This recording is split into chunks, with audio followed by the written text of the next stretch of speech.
This might be the most angry I've got in a video I've ever made, and I've been making videos for 4 years. Last month in Las Vegas, athletes competed in front of an invite-only crowd of fitness influencers and billionaires, tried to break world records, and were not only allowed to take whatever drugs they wanted, they were actively celebrated for it. And I have a lot to say about that. We're going to cover what actually happened at the games, the interesting people behind it, what it actually means for sport, and most importantly, why this thing exists in the first place. Because, spoiler, it's not about breaking records. It's not about the athletes, and once you see what it actually is, you can't unsee it. Before I get into it, my name's Phily. I'm a 2:25 marathon runner, and I've dedicated my entire adult life to getting to the start line of the Olympics and doing that clean. So when something threatens the integrity of the sport I love, I'm gonna talk about it.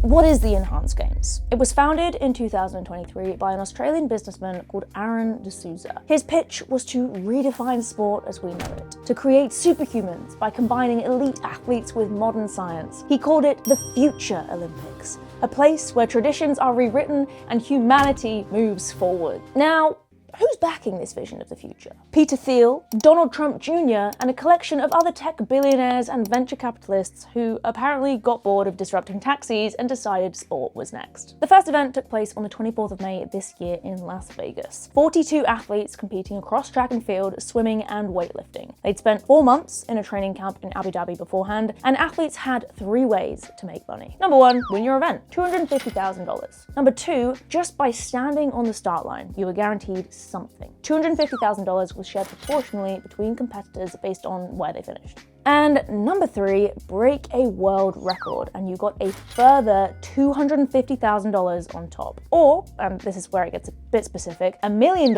if it was the 100 meters or the 50-meter freestyle for some reason. Pretty wild money, right? Way more than these athletes would normally see in their sport, and that matters. I'll come back to that later. Oh, and the one thing I haven't mentioned yet, the whole point of it. You're not just allowed to take performance-enhancing drugs at the Enhanced Games, you are encouraged to, celebrated for it. They call it enhancement. They say it's all medically supervised, all FDA approved, and that they track 935 biomarkers per athlete. They also sell the drugs on their own website. And their CEO told the BBC, and I'm not making this up, do not try this at home, do not do this on your own, do not order this on the internet. They're selling it on their website while saying that. That contradiction isn't a small thing, that is the thing. The athletes aren't the product, you are. The whole event is basically one giant advert for their supplement enhancement business, selling the dream of a doped up superhuman body to normal people watching it at home.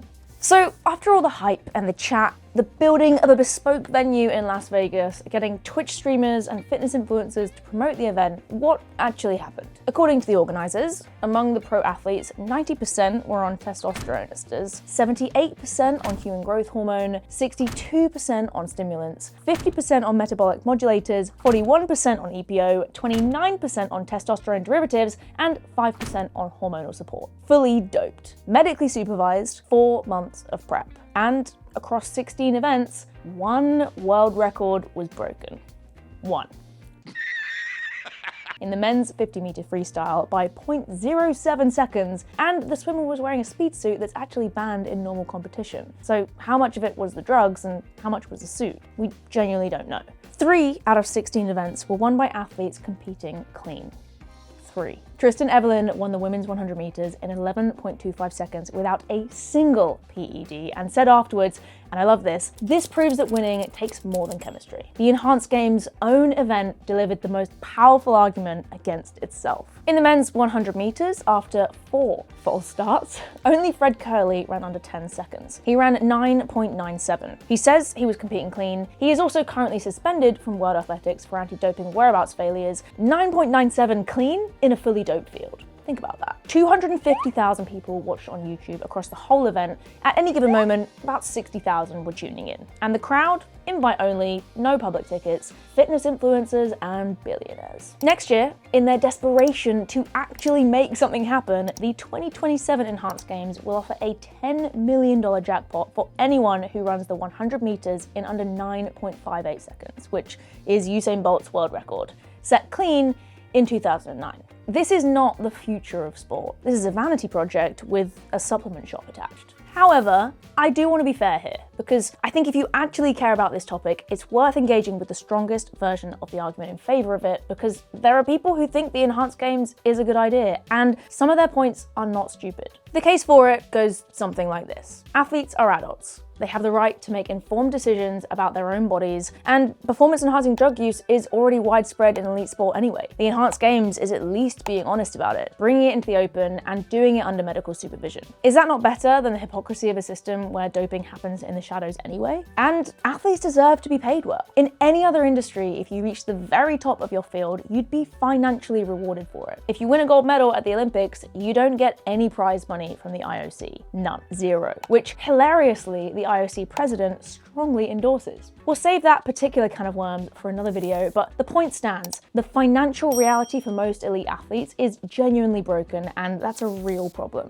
I agree with that last part, genuinely, but here's my issue with the autonomy argument. Autonomy only means something when the choice is actually free. When the prize is $250,000 and an athlete is struggling to cover rent, is that a free choice? Or is it financial pressure dressed up as empowerment? Tristan Evelyn, who competed clean at the Enhanced Games, said one of her reasons for being there was to support herself and her family. That tells you everything you need to know about what the Enhanced Games is actually exploiting. The pull of that kind of money is real, but athletes shouldn't have to choose between financial insecurity and biological risk. The answer isn't legalizing the risk, the answer is fixing the system that's forcing that choice. Then there's the health question. Silicon Valley is framing doping as biohacking, as innovation, as disruption, but the long-term research on what these substances do to the human body at this level simply does not exist yet. What we do have from observational studies warns of coronary artery disease, liver damage, increased risk of diabetes and colon cancer, heart muscle damage, and strokes. These athletes consented, but can you truly give informed consent when the information required to make that decision doesn't exist yet? And the fairness argument, because I think this one gets overlooked. The Enhanced Games undermines talent, hard work, and the entire endeavour of making sport cleaner, but beyond that,